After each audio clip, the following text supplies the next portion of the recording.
درود دوستان، با یه آموزش دیگه در خدمتتون هستیم. حلقه آستین لباس که به این شکل تمیز و زیبا در اومده. این آموزش دوخت سجاف حلقه آستین با نوار اریبه.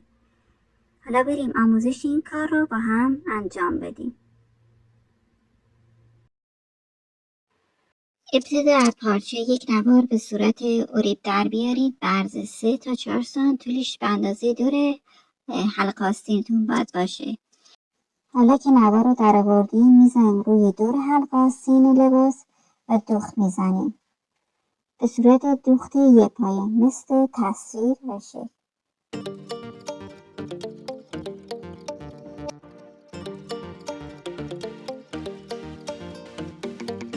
حواستون هم باشه که پارچه زیری نوار همراه با نوار دوخته بشه و زیر دوخت در نره.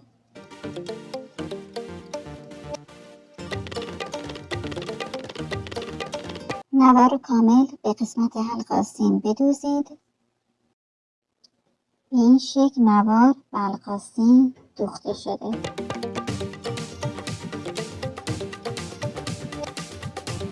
حالا اضافه درز کار رو به این قسمت تا کنید و یه دوخت 2 میل یا دوخت سنگین برید که نوار ما به قسمت رو بر نگرده و کار ما تمیز باشه. حالا شروع کنید به دوختن این کار.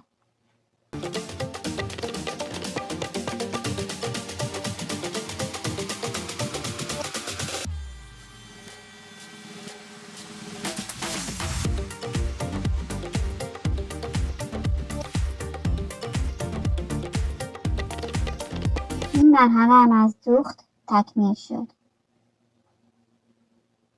باید به این شکل در بیاد. حالا این قسمت رو بریم اتو کنیم کامل. بعد به این شکل تا کنید و اتو بزنید. تمام قسمت های نوار باید به این شکل مثل تصویر تا بشه اتو کنید.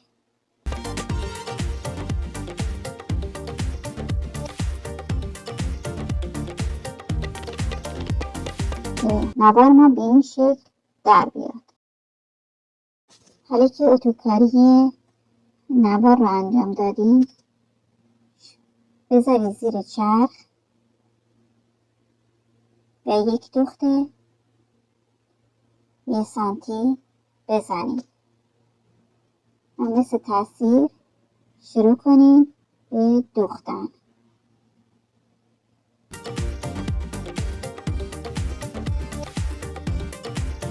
حواستون باشه تمام قسمت های نوار به خوبی تا شده باشه و یک دوخت 1 سانتی بزنید.